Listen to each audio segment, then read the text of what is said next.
So after days of President William Ruto trying to convince the country with his projects, the shift structure, the new funding model, the finance bill, the Haiti mission, and even him saying that he has called the American president and that they have agreed, the current president, that is Donald Trump, and they have agreed about the Haiti mission.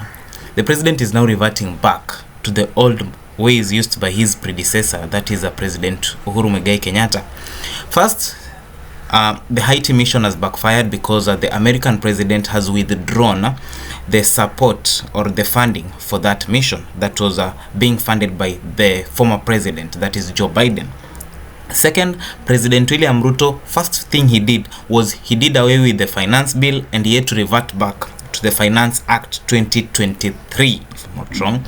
And then currently, after so many trying to convince the citizens, the young people, the campus students that the new funding model is going to work, a few days ago, the government reverted back to the old model of help and no longer using the new funding model. We also know with the current ongoing of the shift structure backlash with so many Kenyans against that thing, the president will soon revert back to NHIF.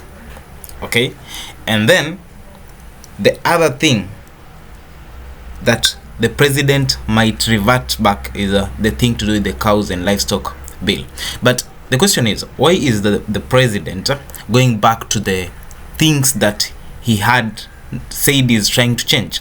Yes, change is inevitable, change is tough, but why is it that it is so hard for the president to pull this through? Is it because Kenyans are not willing to undergo change? Is it because Kenyans don't trust his government? Is it because the president was so quick in bringing in change in this country? Today, I want us to look into why President William Ruto cannot succeed where his predecessors fail. And you know, every Kenyan president comes in with the big promises, right? Kibaki promised an economic revolution, which he really tried to pull, because when Kibaki was leaving office, our debt to China and IMF was not that huge. Uhuru promised a digital and transformed Kenya, of which I can say he tried to a level of around 30%, but he did not manage to keep the promise he had made to the Kenyans.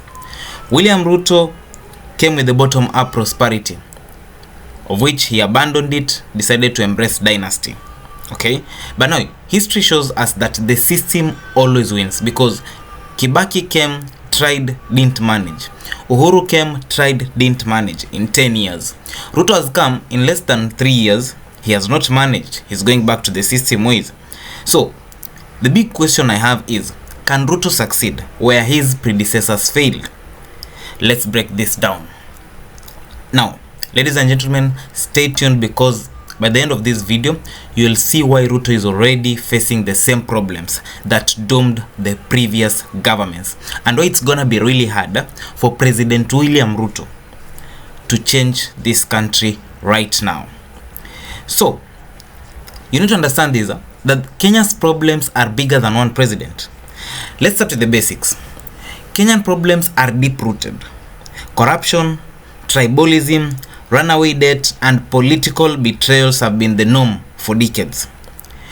If Mwai, Kibaki, and Uhuru couldn't fix these issues despite having full control, remember during the regimes of these people, citizens were not so very active or were not so very involved with whatever the government was doing. Whatever Mwai did, haikuwa na bother say ya ongoze tu vile anataka kuongoza. That's why he led for nearly 24 years. When it came to Kibaki, it was same. People embraced his government when he was trying to do the economy balancing. When it came to Uhuru, when he saw that the country will go against him, alikimbia mbio akafanya handshake. And the system is usually designed in a way that makes real change almost impossible. You see, for instance, something to do with the shift structure. You cannot say you have not addressed the problems that were with NHIF, then you are quickly bringing in a new model. Because for something to run, you need to change the environment. So the environment is still toxic and you are bringing in something new. The environment will consume the new thing.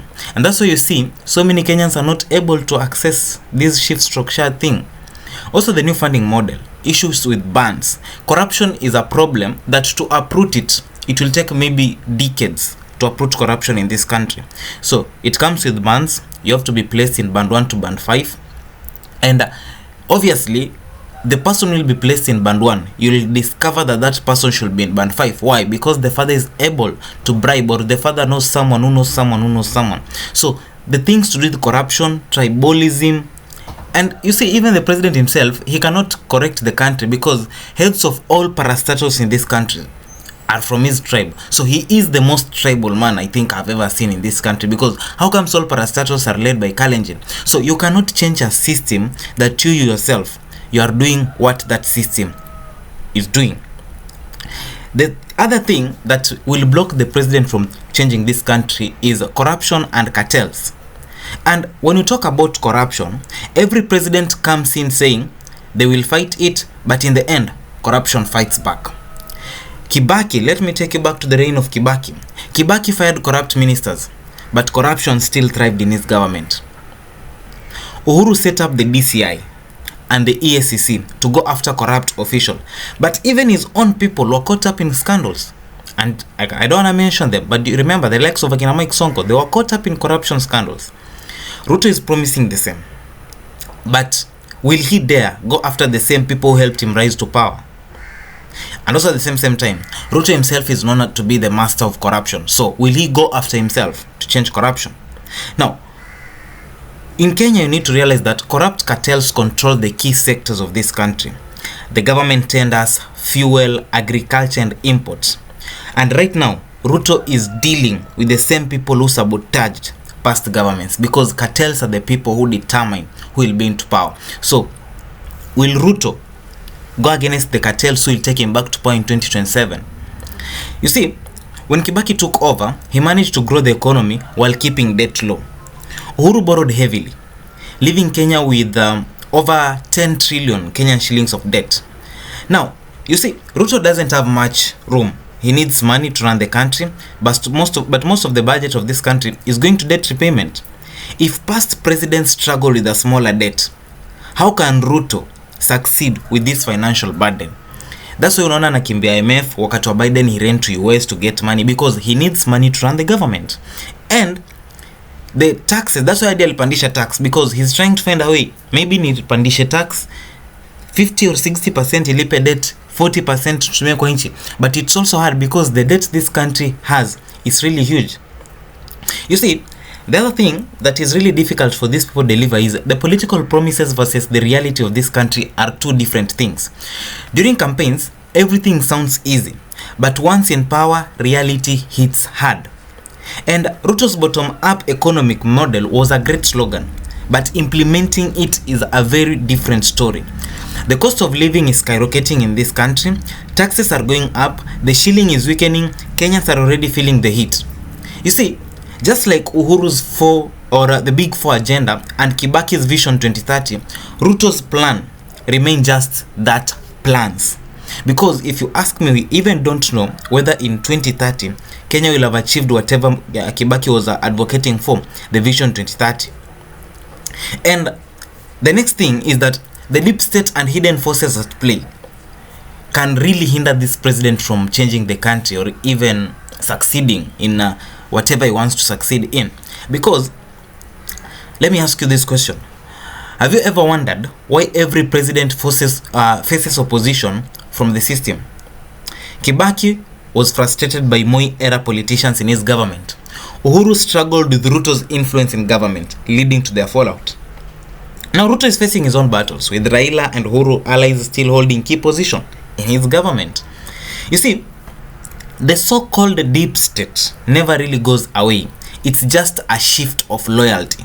Today the deep state is loyal to William Ruto, tomorrow the deep state is loyal to Fred Matiang'i.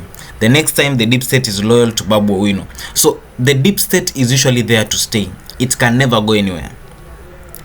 You see, if you want to succeed in changing a country, maybe you become ruthless the way Trump is. But you cannot be ruthless in this country, because Kenyans will go to the streets. Americans are okay with that because the economy is stable. But hapa jaribu, Kenyans will go to the street. And you see, public distrust in government is really key in this country, because when we are to be honest, Kenyans no longer believe in politicians in this country. That's unasikia kila mahali salimia huyu, salimia huyu, samilia huyu. And how many times have we been promised as Kenyans economic growth only for things to get worse? Kibaki promised a working nation, Uhuru promised transformation, Ruto promised empowerment. But the people are tired of broken promises. So without public trust, even the best policies will fail. Okay? The other thing is the cycle of betrayal in Kenyan politics is really crucial in making a president succeed. And here is something every Kenyan president has faced. Okay? That is betrayal. Mwai was abandoned by his own allies in 2002.